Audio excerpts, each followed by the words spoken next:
Welcome to the Virginia Quilt Museum's 9th quilt turning.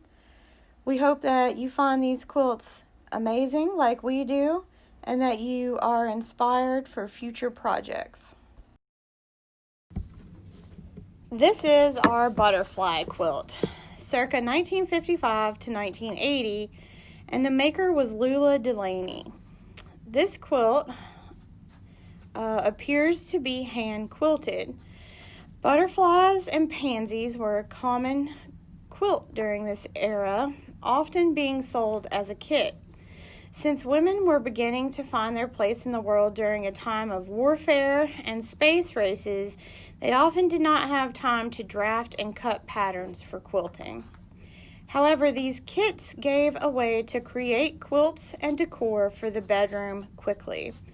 An indication of this quilt being from a kit is the cotton embroidering embellishments on applique, for instance, the antenna, which would allow the quilter a bit of freedom of expression in a relatively mainstream quilt pattern. These quilts are often considered to be the paint-by-number quilts and are still used today by beginners. Light teal was the signature color of the 1950s and 60s because it contrasted well with shades of pink and orange. These various shades of blue, green, and purple were also used together for a more relaxing feeling.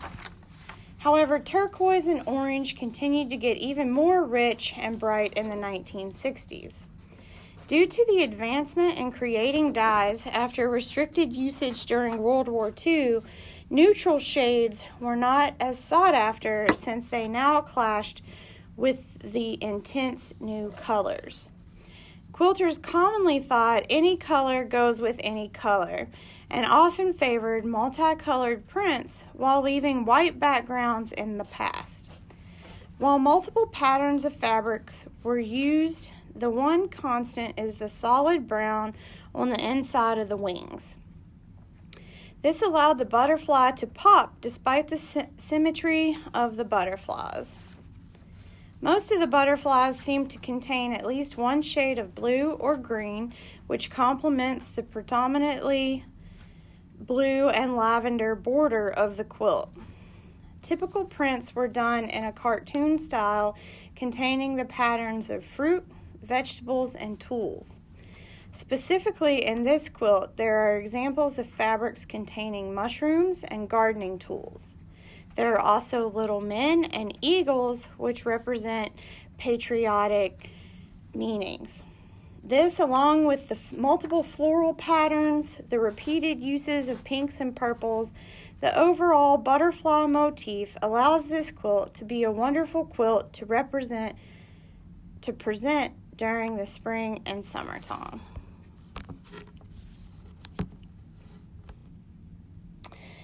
This is our blue and white star quilt, circa 1930s, and the makers were Nora and Wilhelmina Coiner. These were two sisters from Waynesboro, Virginia. Due to the Depression and the wars, women were told to make do or do without, and would use up and wear out goods. In Virginia, as well as all of the United States, salvageable portions of clothing were sometimes recycled into quilts. Companies selling feed would also often use feed sacks made of bright prints to entice women to buy one brand over another in hopes that the women would recycle the feed sacks into their quilts. While quilt making competitions were held with monetary prizes that were much needed during the Depression, women were commonly told to make scrap quilts for their own use and leave the blanket supply for the boys over there. By the 1940s, blankets became more sought after since they were rare during the war.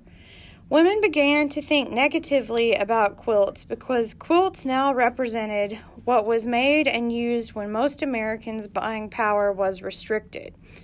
Additionally, more women were now trying to find their place in the working world while also tending to their families. While stars were not one of the most common patterns in the 1930s, 1930s, the desire for a simple design was. Women found it easier and quicker to cut triangles and squares, which are the typical shapes used in star variations. Most star quilts are made from the diamond pattern. While this style of quilt is extremely common throughout time, the Lone Star quilt in particular became common in the mid-1800s with the annexation of Texas as it became the 28th state. This quilt pattern is a variation of the Star of Bethlehem, which later traveled across the Great Plains as families traveled to the west in the 1800s. Because of this, the Lone Star quilt became popular with Native American communities since a morning star is very symbolic. A star is what ends a night and brings a new day. Star quilts were often given as gifts in some Native American cultures as a symbolic way to give honor and protection to a person or group of people. Within this quilt, the star itself is hand-sewn together and then appliqued on top by machine. The blue fabrics used in the creation of the star do not contain any patterns, yet the shades are very complementary to each other. There was a shift from the pastel colors of the 1920s to the bright colors of the 1930s. The sky blue color was used in the Lone Star quilt appeared during the 1930s, yet the turquoise and navy used here did not become popular until the 1940s. There's an old wise tale that says if a single girl made a Lone Star quilt, she would become an old maid. The makers, Nora and Wilhelmina, were unmarried. Maybe this is a coincidence, or maybe this is a wise tale proven to be true. This quilt is Pineapple Plantation, made in 1997 by Ann Oliver. The pineapple quilt block is a popular Americana style that is believed to have originated in the mid-1800s during the presidential campaign of Abraham Lincoln. It is a variation of the log cabin in that it uses similar methods of layering with a square in the center and triangles and strips radiating outward. Pineapple Plantation contains the traditional 9-patch pattern in a traditional pineapple quilt block, yet it is very contemporary as a piece of art. It features green and gold pineapple blocks with applique pineapples. Pineapples are originally a South American plant, yet pineapples are the symbol of Virginia hospitality.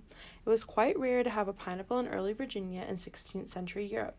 Yet examples are often seen in architecture, textiles, and furniture throughout colonization.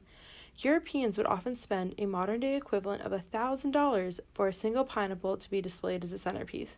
It is often therefore known as the king of fruit, referencing the wealth it represented and the crown of leaves on top of a pineapple. It is still a symbol that is used today, predominantly more in the South. However, it continues to be used nationwide as a motif in architecture, design, despite it only being grown in small quantities in the U.S., in Florida, California, and Hawaii. This beautiful quilt was created in 1997 by an internationally known quilter, Ann Oliver, from Alexandria, Virginia. Ann grew up in a very impoverished family, and she became a seamstress when she was in high school, yet had no fondness for quilts. However, when she saw one in a show, all she could think was, I could do better than that. She then created more and more quilts starting in the 1970s, constantly trying to make a better one than the last one. She quilted Pineapple Plantation in 1997 for a contest and then donated it to the Quilters Unlimited of Northern Virginia. Her advice to all quilters was, finish at all cost. Finish simply because each time you finish a quilt, it will give you more experience. Even the first quilt is an inspiration for somebody, and it is also the greatest self-esteem builder there is.